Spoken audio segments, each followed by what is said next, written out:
En el video anterior estuvimos hablando acerca de la forma en que se calculaban los valores ideales de resistencia a la fatiga.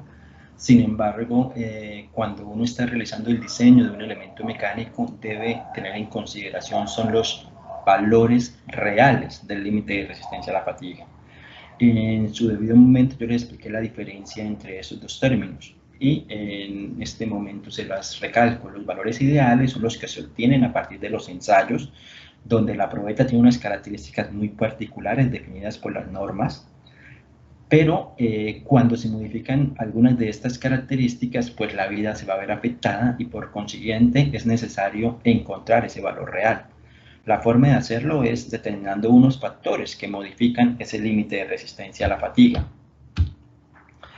El valor real, identificado por el valor de SE o la designación SE, es igual a la multiplicación de una serie de factores multiplicado por el valor ideal. Es importante tener en cuenta que cada uno de estos factores depende del número de ciclos y entonces solo se cuantifica el valor de SE, es decir, el límite real de resistencia a la fatiga de alto ciclaje. Como estos factores dependen del número de ciclos, se considera que para el límite de bajo ciclaje no tienen ninguna afectación y por consiguiente el valor de SL será igual al valor de SL'.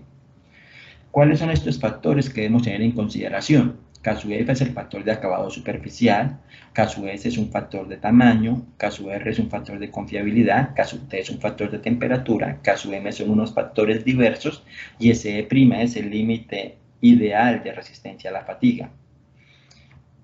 La intencionalidad de esta pequeña presentación es mirar cómo se cuantifican cada uno de estos factores para poder determinar un valor real del límite de resistencia a la fatiga. Entonces, aquí quiero hacer una representación de cuál es el efecto de estos factores que modifican el límite de resistencia a la fatiga. Aquí tenemos una gráfica SN, donde está la resistencia a la fatiga, donde está el número de ciclos y donde nosotros vamos a definir, como ya se habló en la presentación anterior, que el rango de alto ciclaje está comprendido entre 10 a la 3 y 10 a la 6 ciclos. Este sería el valor ideal, el valor que se obtiene de los ensayos de fatiga que se le origina a una probeta. Y para el número de ciclos tenemos que, para el número de N ciclos tenemos un valor de SF'. Como es la curva ideal, aquí tenemos SL', SF' y SE'. Pero como los factores dependen del número de ciclos, podemos decir que SL' es igual a SL. Cuando yo determino el valor real del límite de resistencia a la fatiga, es decir, cuando encuentro esta magnitud SE, a través de esos factores que modifican el valor ideal, yo puedo seguir considerando que el comportamiento en el rango de alto ciclaje de vida finita es un comportamiento lineal, solamente que para poder encontrar los valores de SF, pues debo utilizar los valores reales tanto de SL como de SE. Esa es la consideración que hay que tener presente. Su comportamiento sigue siendo exactamente el mismo, un comportamiento lineal.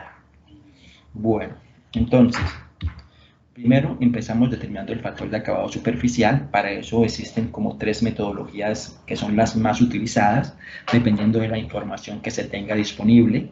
Esta es la primera, es la más utilizada debido a su facilidad, digámoslo de esa manera. Sin embargo, es menos exacta que otras metodologías. Realmente en esta gráfica se agrupan por procesos de manufactura las afectaciones al factor de acabado superficial el factor de acabado superficial está definido por una agrupación de procesos de manufactura. Entonces, si hablamos de pulido, que sería la probeta, ese valor sería 1, pero si ya mi proceso de manufactura no es pulido sino rectificado, será 0,9. Si es maquinado o destilado en frío, dependerá de la resistencia a la rotura a la tensión del material en gigapascales. Vemos cómo entre mayor sea la resistencia a la rotura, menor va a ser el valor de K sub F y por consiguiente menor va a ser el límite real de resistencia a la fatiga. Si el material fue fabricado o la pieza fue fabricada a través de un proceso de laminado en caliente, su afectación va a ser mayor y así sucesivamente. Entonces esta es la primera forma, teniendo el proceso de manufactura, teniendo la resistencia a la rotura del material, puedo encontrar el factor de acabado superficial K sub F. Información más detallada del proceso de manufactura, es decir, podemos medir la rugosidad superficial es posible utilizar esta segunda gráfica. Es la forma o es la manera más exacta de calcular ese valor de K sub f. Sin embargo, la determinación de la rugosidad superficial no es fácil y debido a esta dificultad, pues no es tan utilizada debido a que es poco versátil. Para este caso, teniendo la rugosidad, el acabado superficial o la rugosidad, que es el término que me define ese acabado superficial, pulgadas, podemos tener aquí los valores. La resistencia última a la rotura a la tensión, yo puedo definir el valor de K sub f. Es importante tener en cuenta que estas gráficas pues están entre límites de resistencia última, en este caso de 40.000 a 240.000 PSI.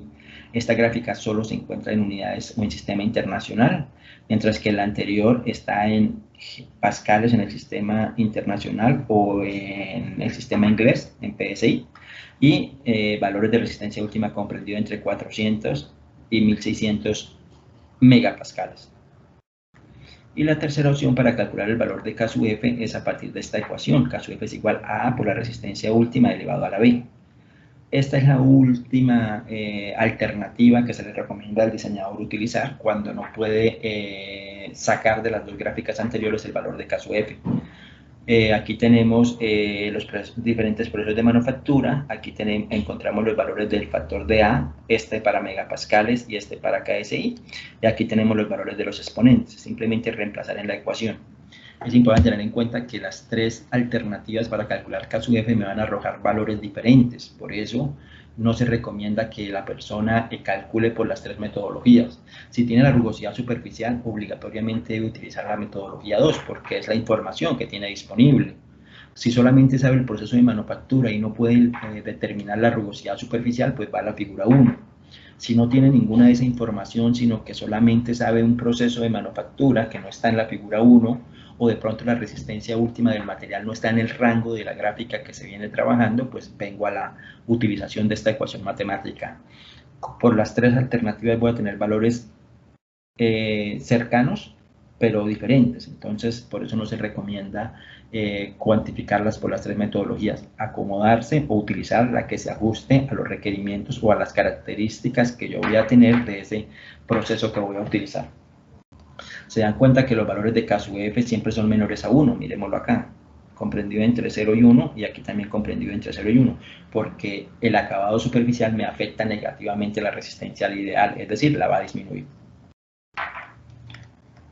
El segundo factor es el factor de tamaño, debido a que la probeta tiene un diámetro específico de 8 milímetros, o un diámetro de 0.3 pulgadas, si la dimensión de la probeta es diferente, perdón, si la dimensión del elemento que voy a diseñar es diferente, debo agregar este factor de tamaño. Simplemente es utilizar la ecuación correspondiente. Esta primera ecuación es para el sistema cuando tengo el diámetro en pulgadas. Esta tercera ecuación es cuando tengo el diámetro en milímetros, y K sub s es igual a 1 si el diámetro es menor a 0.3 pulgadas o menor a 8 milímetros. Se aplica la ecuación tal cual como está ahí, y sencillamente me da un valor de K sub s que también es menor a 1. Por favor tengan en cuenta que para la carga axial el efecto del tamaño se considera que es despreciable y por consiguiente K sub s será igual a 1. Es decir, estas ecuaciones que mencioné anteriormente solo se aplican para flexión o para torsión. No siempre la geometría de la sección transversal es circular, puede tener otras configuraciones. Entonces ahí es donde se busca una alternativa para poder llevar esa forma geométrica a una sección circular equivalente. Para eso se utiliza una dimensión efectiva, que se obtiene al igualar el volumen del material sometido al esfuerzo igual o superior al 95% del esfuerzo máximo. Para el caso de una sección redonda sólida, hueca no rotativa, la dimensión efectiva que se utiliza correspondiente es igual a D sub es igual a 0,370D. En el caso de una sección rectangular con dimensiones H y B, entonces el diámetro equivalente o el diámetro efectivo, la dimensión efectiva será 0,808 por H por B a la 1/2. Una forma también aproximada y válida es, yo puedo determinar el área de la sección transversal del elemento que deseo analizar.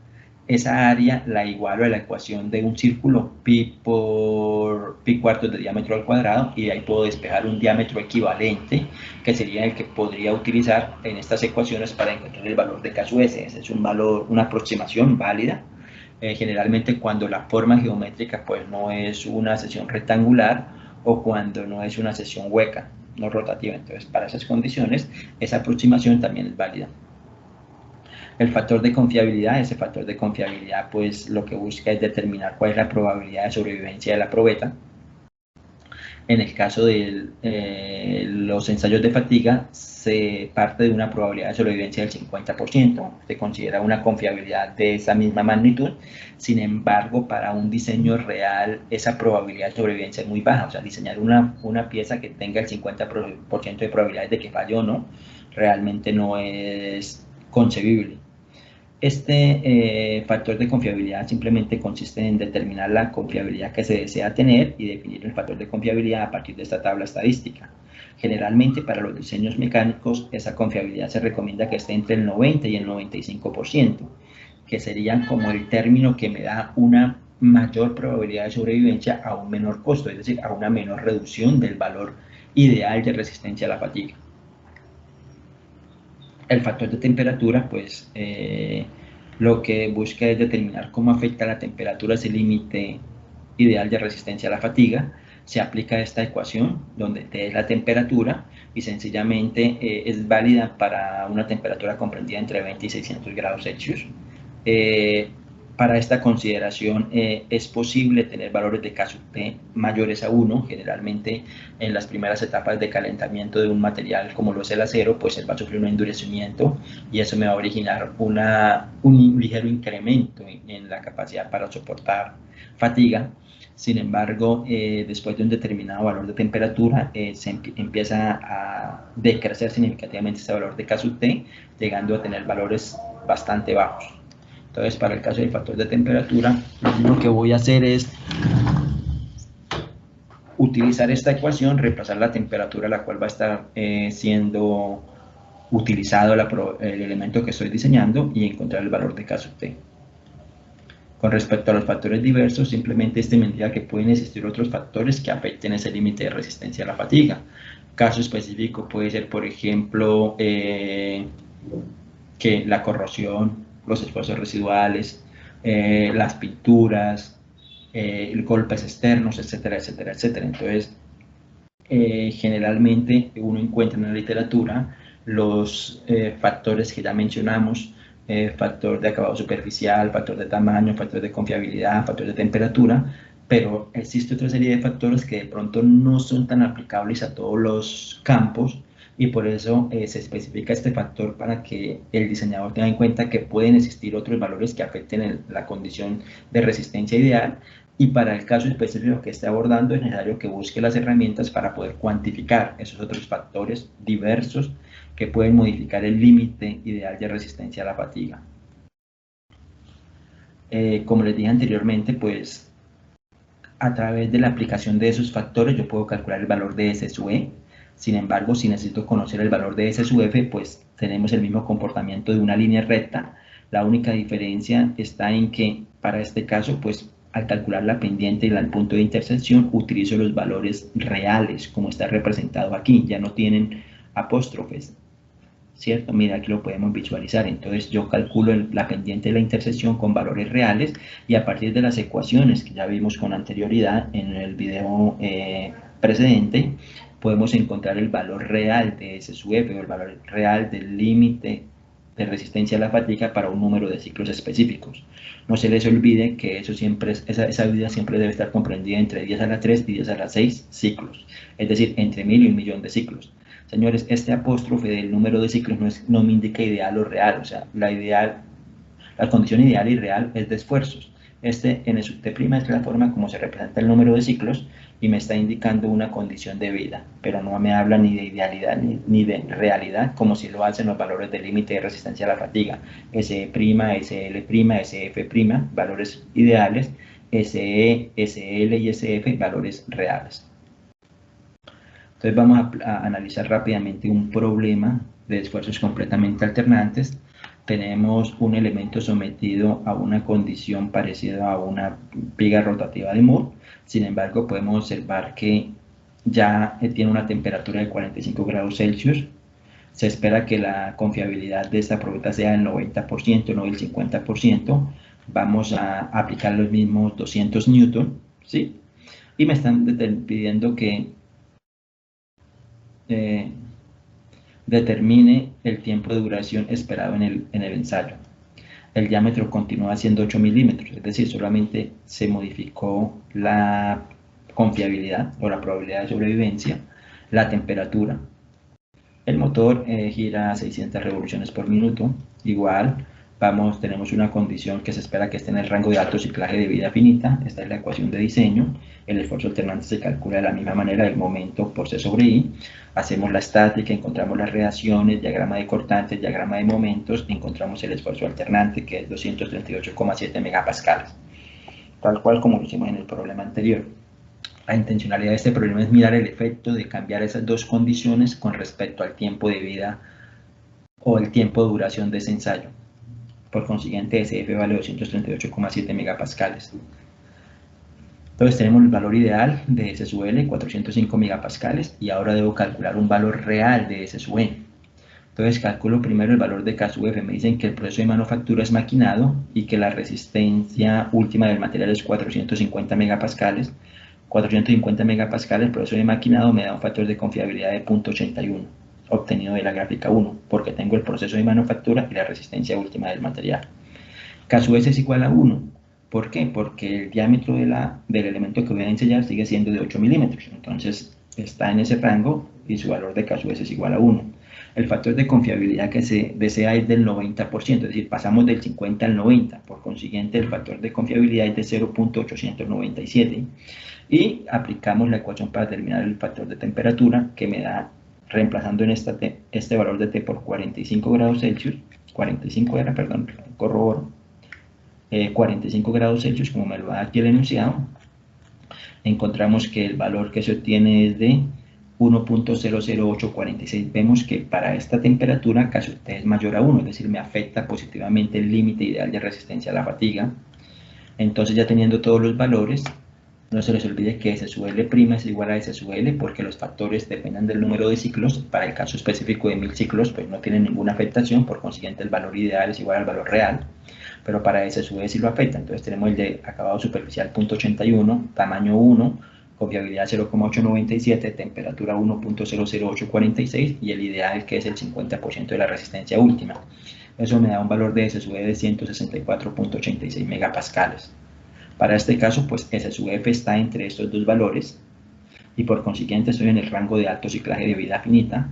Calculo el valor de B sub S y C con los valores reales, como lo observamos acá. Por favor, no se les olvide el número de cifras significativas, al menos 6.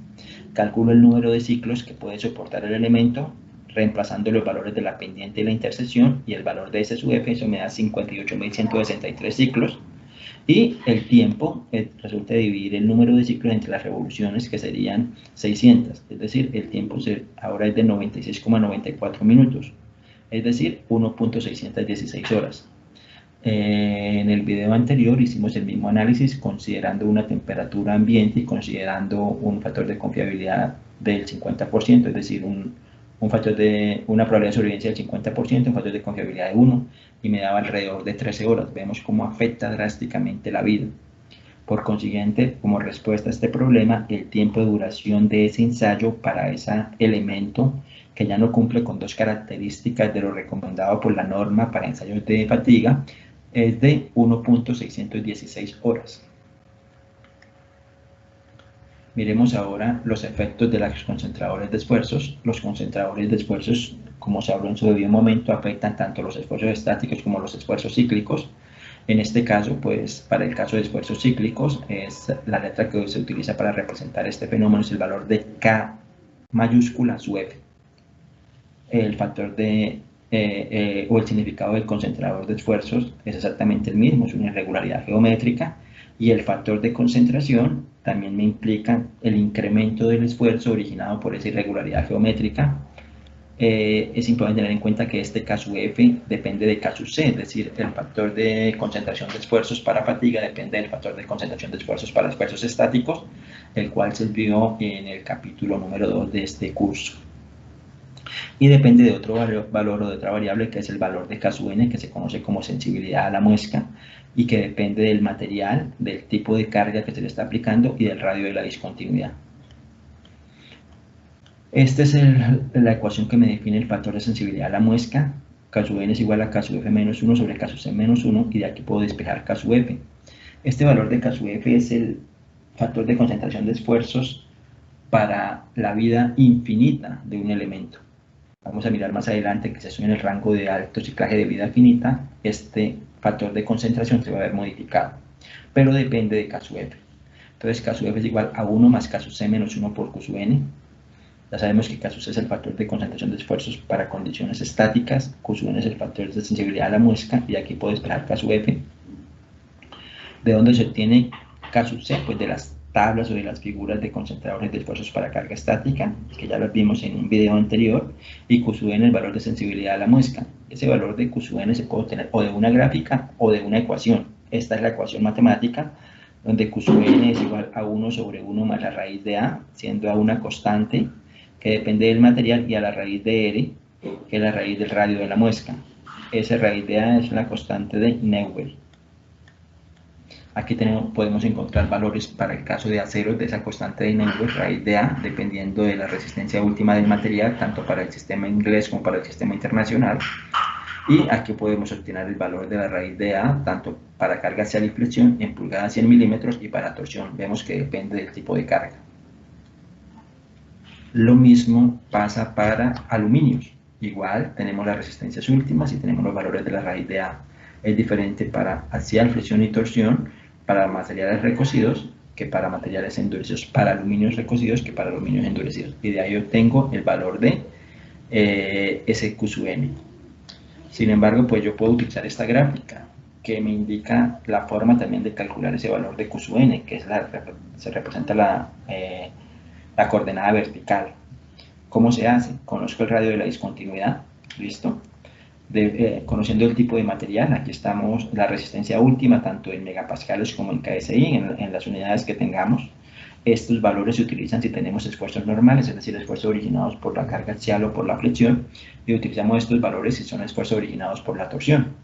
Con esos conocimientos del radio de la discontinuidad y el material, simplemente busco el punto de intersección, por ejemplo, para este material, y me desplazo horizontalmente hasta llegar a determinar el valor de Q sub n. Bueno, ¿qué pasa cuando estoy en el rango de alto ciclaje de vida finita? Pues el valor del K sub f se va a ver afectado por el número de ciclos, y entonces ya no se define como K sub f, sino como K sub ff, que es el factor de concentración de esfuerzos en el rango de alto ciclaje de vida finita para materiales. Ese valor de K sub ff pues se obtiene a partir de estas ecuaciones. K sub ff es igual a 1 si el número de ciclos es menor a 1000. K sub ff es igual al número de ciclos elevado a la 1/3 del logaritmo de K sub f sobre K sub f si el número de ciclos está en el rango de alto ciclaje de vida finita.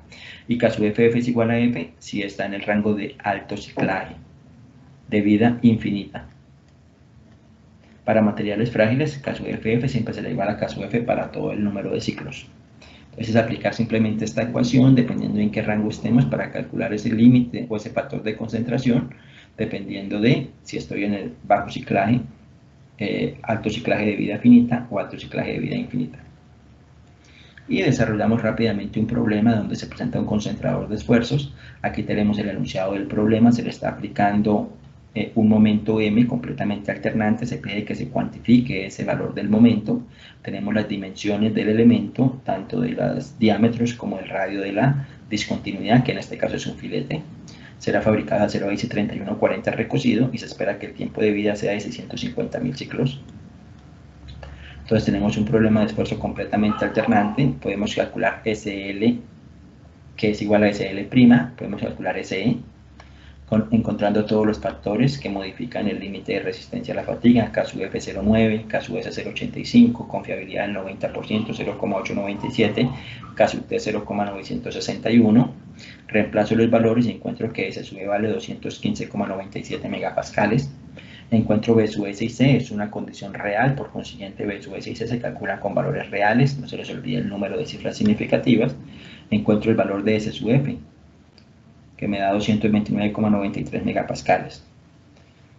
como tenemos un esfuerzo completamente alternante, el factor de seguridad sigue igual a S sub F sobre sigma A, y aquí despejo el esfuerzo alternante que se le puede aplicar a esa probeta para que falle en esa vida, y me da 176,87 megapascales. Sabemos que el esfuerzo alternante, que el punto de falla va a ser donde se encuentra el concentrador de esfuerzos, por eso debo calcular K sub FF por MC sobre I.